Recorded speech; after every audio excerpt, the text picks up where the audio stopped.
పరిణామాలన్నటువంటిది శరవేగంగా మారిపోతా ఉంటే, తాజాగా బెంగుళూరు రామేశ్వరం కేఫ్‌లో ఉగ్రవాదులకు సంబంధించినటువంటి అంశంలో కొత్త వ్యవహారం వెలుగులోకొచ్చింది.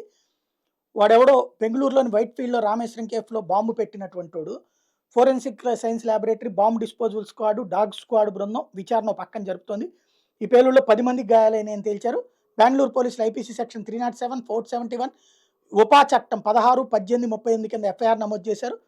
అయితే తాజాగా బెంగుళూరు రామేశ్వరం కేఫ్ పేలుడుకు సంబంధించిన అప్డేట్లు బయటకొస్తున్నాయి. అనుమానితుడు ఓ పబ్లిక్ బస్సులో వచ్చాడట. కేఫ్ దగ్గరకొచ్చాడట. ఆ విషయాన్ని అక్కడ హోంమంత్రి పరమేశ్వర గూడా ధృవీకరిస్తున్నారు.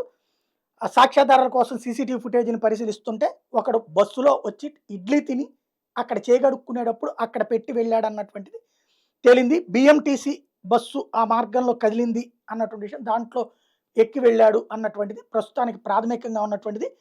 ఇప్పుడు వా అక్కడ ఈ కేఫ్ మీద ఆగ్రహం రావడానికి కారణం ఏంటి? ఇదంతా కూడా రకరకాల ప్రచారం జరుగుతుంది. మొన్న అయోధ్య రామాలయ నిర్మాణం ప్రారంభోత్సవం అప్పుడు అక్కడేదో ఘనంగా కార్యక్రమం కూడా నిర్వహించారట. బాలరామన్ ప్రాణప్రతిష్ఠ కార్యక్రమం రోజున.